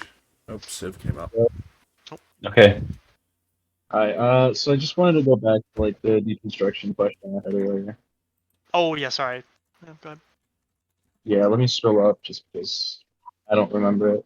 Yeah, so what I said was, if you're a deconstruction worker and you blow up a building without first checking if there's someone in there and someone gets injured or dies, of course, like you would be charged with something for that, right? Like manslaughter, I think you said, involuntary manslaughter. Mm-hmm. L, do you think that that's like analogous to like a mother if she doesn't test for pregnancy before like going out and drinking or doing drugs or whatever? You think that's analogous? I feel like it's a little bit far off, but can you see the similarities? I do believe that there's some analogy, but I don't think that's a fitting example because we don't know so many things about that scenario. Like, was he required to check the building, or was it a building in the middle of nowhere where he wasn't required to check the building? It just depends on the level of neglect that's present in each specific scenario. Like, what if Yeah, it's fair his? enough. What if it's his building? Like, he owns it and he just wants to blow it up, just because. But he doesn't know that there's a person there, and then the person blows up and dies. Is that manslaughter, or would you not charge him because he didn't know? Well, there would be a trial, and I'm not a judge to judge, but I know I would not say that he's guilty of manslaughter or murder because in the end he didn't break any laws. But let's say that like he's working with other people to blow this building up. So like his company has a policy that you have to just make sure, but he thought that he already checked, but there was someone else in there. I guess like he didn't see or anything like that. Well, that's a very hypothetical situation, and I'm not sure what the legal implications would be. So Gotcha. Fair enough. Okay. Oh, he's gone. Let's see if Swixy can come up now.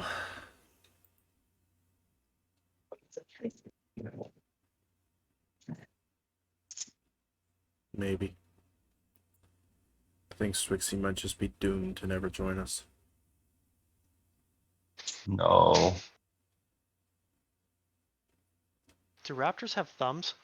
So I was gonna say maybe he couldn't join because he doesn't have thumbs because it's a raptor, right? Let's try. Yeah. Oh, Can't he grip just the spawned. mouse. All right. Salami, Comrade, Pierce. Any of y'all have any questions you want to come up and say? I just joined, so I don't know. Mhm. Sorry. No problem. General questions at all? Or This is just an audience question thing, so if you got any questions at all, you can ask. About abortion. Or the abortion debate, whatever. You talked about aliens? no? No. We talked about aliens for 90% of it. Let's go. Oh yeah, we definitely did. All right, what's the alien question? Here it comes. All right. Well, I guess I'll see the you're probably gonna record the debate, right? Yep, So it is I'll being just recorded right now. I'll just watch the YouTube video about it then. Alrighty, I'm gonna move you back you down didn't- to you the want- audience. Huh? You didn't want to ask the alien question?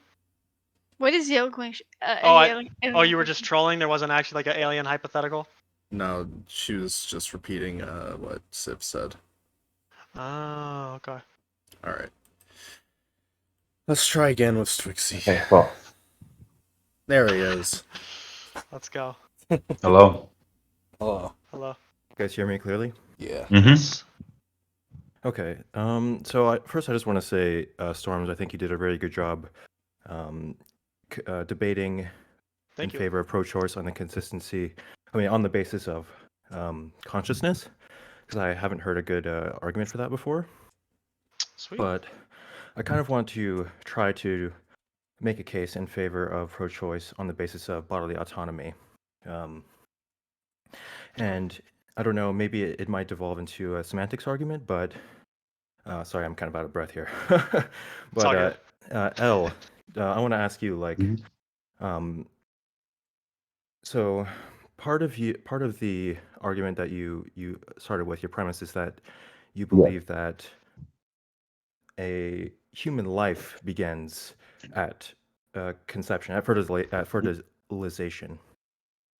Yeah. And I just want to argue that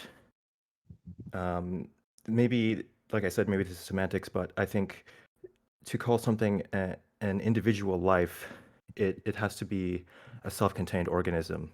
Like you may be living in the context that you are part of a living being that is the mother, but I don't think it qualifies as a human life unless you are able to exist outside of the womb without dying immediately. So I I think think this is sort of the underlying premise of my entire argument regarding bodily autonomy, is that because you're completely dependent on the mother, you don't necessarily have any you can't be afforded rights in that instance because you're not a self-contained unit. You don't have the criteria to exist as a living organism, basically. what are the criteria to exist as a living organism? To be able to exist independently with your own body. What? Okay, so Siamese twins are one organism, are one person. I think you can say that Siamese twins are able to share a single body, and they both are able to exist independently. I mean, their body is able to exist independently, so both people have personhood. No, but there's Siamese twins that are conjoined together at like the stomach, and Yes, they're not able to they're exist without still each one other. body. They're effectively one body, but they're still two persons. So I think that's the case with motherhood. There's one body, like the baby is inside of the mother, but it's still two separate bodies. But one is entirely dependent on the other. Like they're That doesn't make it not a body. Can I make an argument? Go ahead. Here it So comes. if someone is like paralyzed from the neck down and completely dependent on a caretaker, is the person not alive anymore? Is it not a human being anymore? no, they are still able to exist. Like a caretaker is different. Like you can still be hooked up to life support even and still be an independently existing body, because it's not any different from eating food or drinking. It's just being done for you. Well, they're completely dependent on the caretaker, just like the baby is completely dependent on their mother. Yeah, I like, will. wait. I'm gonna interrupt just a second. I have to step away for just a minute. Try and stay civil and don't interrupt each other. I'll be back. All right. Okay, sure. Wait, really quick, Strixie, can I condense what Salami said into like this is a really commonly used hypothetical for like the bodily autonomy thing? Yeah. Okay, so this is called like the cabin argument. I think like pretty sure like Vosh has talked about this before. I'm not a big fan, but like Oh my god. this is a pretty good hypothetical. So let's say you have a woman, right? And she's in a cabin with an infant, right? Newly born, whatever, 2 weeks old. And this giant storm comes. They're the snowstorm. They're basically like stuck inside this cabin. And there's a letter there saying, please take care of the baby. We'll be there to come rescue you in 3 months or whatever. She reads it, so okay. 3 months go by, the snow melts, and the police and the rescuers come, and they open up the door, and the woman comes walking out, and she's like, finally, I'm out of this cabin. And they say, yeah, it's great. Where's the child? And she said, oh, I didn't feed it. It died. They're like, well, why? You're the only person who could take care of it. You basically killed it. And she's like, I didn't kill it. I have rights to my own like body. It didn't deserve to have my like resources and my attention towards it. Therefore, I don't need to take care of it. Do you think that she should have been morally obligated to take care of that child, or do you think she was okay morally by saying it's I don't deserve the baby doesn't deserve my body and my attention? So it's my French point of view, but in France, we have a law that says if someone is in danger, legally you're obligated to take care of this person. So from my French point of view, like yes, she was legally responsible for the child. Yeah, sorry, I was asking Strixie yeah. because he's saying the bodily Oh, autonomy. sweet, my bad. Sorry. Sorry. Yeah. So I'm gonna say morally, there's I may be a little bit harsh, but I don't think so. I mean, well, okay, maybe morally, yes, but I think like there should be no legal precedent for that. You should be totally allowed to leave that child to die if it's so. If I mean, if that's so if you choose to do so, like you don't have an obligation to that child. I mean, I think morally, like maybe, but I don't think you should always look at things through a moral lens. Well, yeah, I think the problem is that like what Salami said is actually true too for like the United States. So like if you have like a child that's drowning in a pool and you're the only person nearby that can jump in and save them and you choose not to, you were compelled to save that child and you didn't, and you would be charged with endangering and I believe negligence. I would disagree with that law. Then I think there should be no legal compelling to save another person, to expend any of your own personal resources to save another person. I mean, What? you should only be prevented from actively harming other people. Okay. Al, if you want to Okay. pick that up. I'm sorry. Oh, go ahead, There's Al. a lot to pick up there, but so I think, I mean, if your job is to be a paramedic, in that instance, like yes, you've signed a contract to do that. Like, Well, or Strixie, a do you at least doctor. do you at least understand like where somebody could see what you're saying as like a very unusual stance that like the average person, if like Strixie, like if you go out in the street and you see an infant like waddling across the road and a truck is coming at like 100 miles an hour, like you don't feel like you have a certain compellment because you're the only one there to grab that child and not let it die? I think it's normal for people to have that. Like, I probably would have that compelling, but I think that's different from how we establish our laws. I like I know I know where you're coming from. Like, I understand how this is something that, morally speaking, is something that pretty much everyone agrees with, and like I'm not saying I disagree with it. I'm saying like morally, I think it is. Um, from a moral standpoint, I think you do have an obligation to take care of that child. But I think that we should separate that from the legality. Like you shouldn't be punished, or you shouldn't be charged for not going out of your way to save someone. Okay, I'll let other people speak. So I was as I was saying, there's a line in France that is mandatory to save someone in danger, or like at least attend them, or call police. I'm not familiar with the American laws, so I don't know if there's a law that is specifying that you have to take care of someone who's in danger. So I'm gonna stay neutral on that argument. Well, I think you were going to say something before. Well, I just think that our laws do reflect our moral obligations. Like, why shouldn't that be a law? Like, what's the argument against it? I think there's some truth in that our laws do reflect our moral obligations. Like, it's morally wrong to kill people, so we outlaw, murder. But in this case, you are being more legally compelled to put yourself at risk. Well, wait, really quick. Let's say there's no chance that you have like any, because like in the case of the cabin, like she wasn't gonna die or anything. She just had to feed the baby for however many weeks it was. Like there's no chance that anything bad will happen to you. You just have to go and help them. Do you think they're compelled or no? No, I I may have to concede on this because Okay. it does seem like you would have to be compelled. Like, I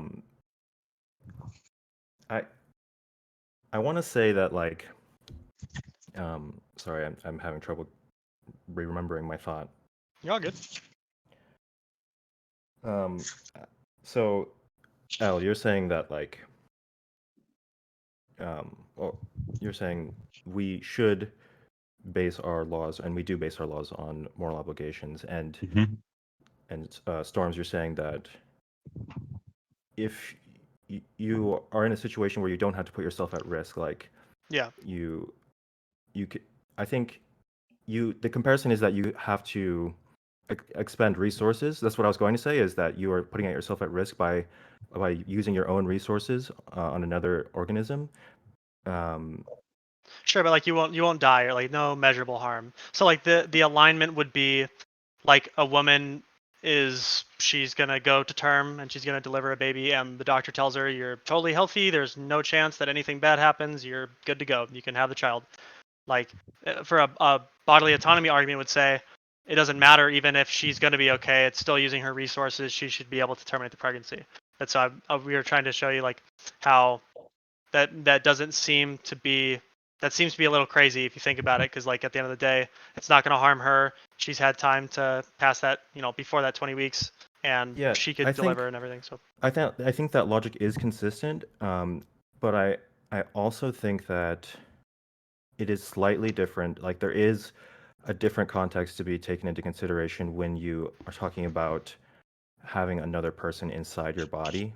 I don't know if that's a cop out or if that's a bad argument, but the comparison of having another person in a cabin with you in the middle of a snowstorm, at least you have your own body, right? sure, but you might even argue that it's actually more cumbersome than being like 9 months pregnant, because it's actually like screaming and crying, and it needs to be fed, it needs to be taken to the, like you have to train it, you have to, change its diapers. Like there's a lot more active steps you need to do. I Well, don't no, think just like I don't think that's relevant. I don't think the cumbersomeness or what you have to do is relevant to the presence of another organism in your body. I think it still comes down to the confines of your own skin. okay. So it's, but like just being clear, you understand that's like a very what's it called? That's just kind of what is the word that like it doesn't actually have like any oh my god. I can't believe I'm forgetting. Can I make an argument? Sure. So I would argue that being 9 months pregnant is compared to having to take care of like a 3 months old. I'm not very well versed into like what can go wrong when you're pregnant, but I know there's like a number of factors that can go wrong, like physically on your body, it's very draining because you have to carry the weight of the baby. You can have like diseases that are related to pregnancy, like gestational diabetes. Um, you can also have complications during your pregnancy, especially when you're 9 months pregnant. So I would say that it's just as cumbersome as having to take care of a newborn. Well, what we're saying in this hypothetical is the doctor tells you you're all good, you don't have any issues, you seem totally healthy, and like there's no risk for you to have any harm done to you by carrying through the term. So like what you brought up with like her experiencing some of those complications, that's not in this case. I'm going to say that I don't have a good response to that, but I do kind of want to go back to the question of a conjoined twin. I think that having the idea of having two persons in one body is not it's not an accurate parallel, because the entire burden of decision making and all autonomy is given to the woman in the case of a pregnancy, but the autonomy is effectively shared along with decision making power in the case of conjoined twins. So it's not like one is dependent on the other. They're codependent. So sorry if that's taking us kind of through a loop, because that's a different argument. But Well, I have a good response, but this is more you and Elle, so I'll let you guys go. So, let's say in nature there's a lot of parasites, and once a parasite, I'm sorry to compare it to this, but you'll see where this is going. If a parasite latches onto something else and it becomes dependent on the other organism. However, that doesn't mean that the parasite is not its own organism or its own body. yeah, So- I'm gonna say. Oh, Go ahead. Go on, sorry. Oh, I just want to say, like, we still can't compare a parasite to something that we're going to afford human rights in that case. I mean, yes, it's logically dependent, but it's not even going to come close to what a fetus is, or what a fetus could become. What's the main difference? You're going down the trail. So the main What's the difference difference, between a parasite and a human? I would argue the main difference between It's like consciousness, having right? Yeah. like a tapeworm and having a baby is that the baby is actually sharing your DNA. But what does that DNA yeah. consist of? What is like what does the DNA do to like what does the DNA create? The human being. And what is it like a human being? Sorry, can you repeat that? Like you're saying it creates a human being for the DNA. I'm walking with you. And then what does it mean to be a human being, like somebody that we afford human rights? Like what is the one thing that sets us apart from everything else? So the baby is sharing your DNA. It has actually like half of your DNA and half the other parent's DNA. And like in the case of the parasite, like I was taking the example of a tapeworm. Like the tapeworm is like very involuntary, because like there's no way you're gonna willingly get a tapeworm. But in case of a baby, in some cases it's involuntary, but in a lot of cases it's also voluntary. And the baby is, sharing your DNA, so you're gonna give birth to it, you're gonna raise it, you're gonna share a lot of your life with it. But a parasite, you're just trying to get rid of it as fast as possible. Well, let's be really gross about this. Let's say this as far as possible. Let's say, because you can get a tapeworm like intentionally. Like you can, I'm pretty sure you can like. There's specific foods that'll carry it or whatever. if you really want a tapeworm, you can, right? So let's say somebody intentionally gets a tapeworm, right, and they keep it inside their body and they let it gain all their nutrients and then they extract it from their body. And they raise it, like not raise it in the sense that they can like teach it or by any measurable means, but like it will be theirs. Like do we just that like kind of relationship, do we then afford that tapeworm like some amount of rights? No, because it's not a human being. Yeah, so- why are we talking about this? Well, The because they're point I was saying. trying to make. Sorry, go ahead. The reason why I brought up parasites is because Twixie said that the baby is part of the mother and it's not its own body. Yeah. Where on which I said no, because just because it's dependent on the mother doesn't mean that it can't be its own body, because I think a baby is its own body. So I'm not sure why we're talking about the difference between a parasite and a baby now. Yeah, well, So because can I respond to that? really quick, Al, just because I was agreeing with you, Al, because like there's a measurable difference between a parasite that we think of like a tapeworm and like a baby, right? Is that a baby has a human conscious experience that past that 20 weeks, and like a tapeworm is like almost very close to being a single-celled organism. So sorry, Stwixy, go ahead. So I want to respond to that in disagreement from a different standpoint, kind of a philosophical standpoint. But I want to say that the parasite is different from the fetus in this case, in that the parasite is living its full purpose as an organism by being a parasite. It's living out its teleology, so to say. And so a fetus is different in that it's incomplete. It's not living out its full its full organic capacity by being dependent on the mother. It's not complete. It's not a complete thing. What do you mean it's not a complete thing? What is a complete A thing? parasite If it's a parasite is doing what a parasite is supposed to do by being dependent on another organism, whereas a fetus is still developing. it's not supposed to do that. It's not doing what a human like does. Like Every human did maybe that. Maybe I've taken this argument in the wrong direction. I'm seeing I'm running into No, a wall here. I see what you mean, Twixy. So you're saying like the parasite, his whole lifespan is being a parasite, but a human being spends only 9 months of its lifespan being a fetus. Is that what you're trying to say? Kind of. It's just that a fetus, I think, while it's living inside the womb of a mother, is fundamentally different from how we define a life, as a human life.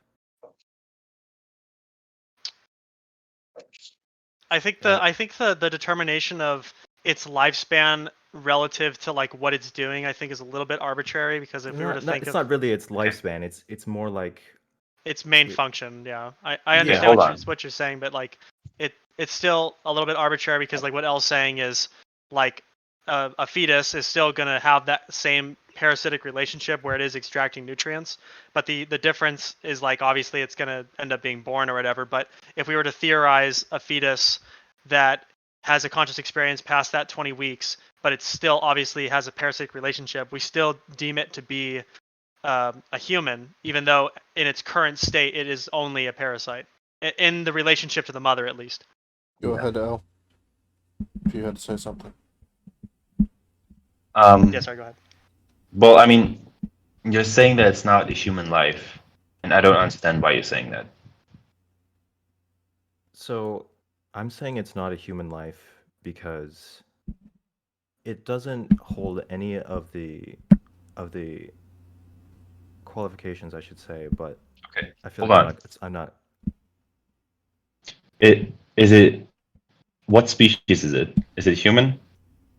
I think you have to, when you say a life, right? And that's why I said it's a semantics argument. When you say a life, you're talking about an independent thing. It has to be a unit. It has to be a self-contained unit, in my mind, at least. That's where I'm coming from. And if you're a fetus, you're just not that. Oh, can I provide another hypothetical again? Sorry, I don't want to take away your talking time, but I feel like I have good response to this. So, like, Go ahead. Strixie, so if you're saying it needs to be completely separate from something that is the only reason it's staying alive, correct? It has to be its own individual life. It can, I mean, like I said earlier, it can be, like if you're hooked up to life support, you can still be considered a self-contained life. Okay, but if that's the only way, like let's say you're on life support, in terms of like you need, what are those like little carts you push around that like I don't even know what you call those, but like IV. let's say you need life support for the rest of your life, but you're like totally fine, functional, normal, conscious experience, everything. You're still dependent on another entity. Let's say somebody who comes and refills your fluids and everything, and like puts your sustenance in it. You're still A completely, caretaker. yeah, a caretaker basically, but like Sustenance. but like ultimate version where it's like constant. Like would they be a human life, but they're still completely dependent on another for its basic necessities.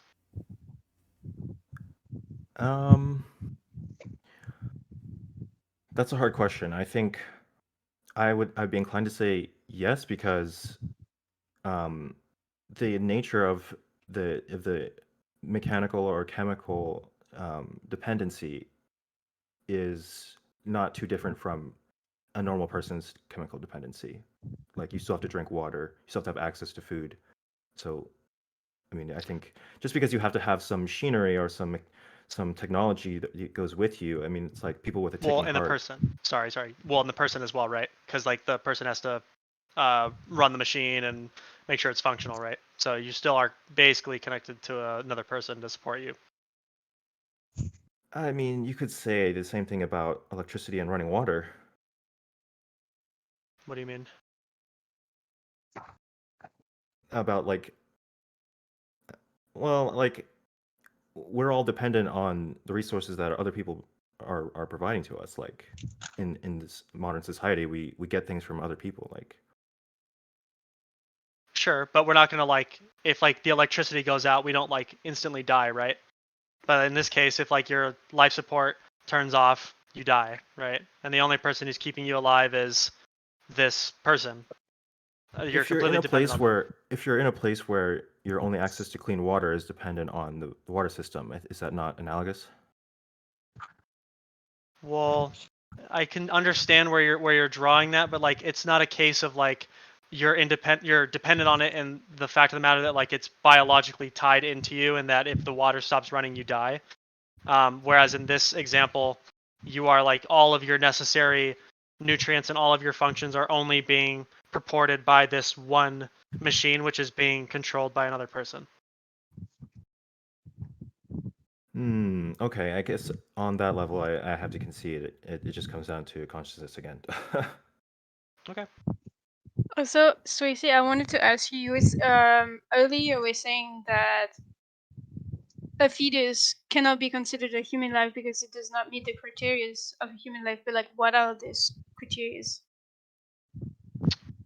Well, I kind of like like uh, like I was saying, like it's when I said a human life, like it just has to be like I was saying, it has to be something that can exist on its own. You know, it can be its own self-contained organism. Yeah, but yeah, But Yeah, we're just you gonna moved on cycle from it. back Yeah. to the like disabled No, person no. argument. Well, Swixey said he conceded, so he says he understands that like there's a measurable difference. So I think we're past that. All If there's right, any other, sorry. no, it's all good. Is there any other questions for anybody or? If you have anything else you want to come up here and say? Our lone audience member. Every time I see that, I think of this huge auditorium with thousands of seats, and there's like this one guy in like the middle row is like, "Yeah."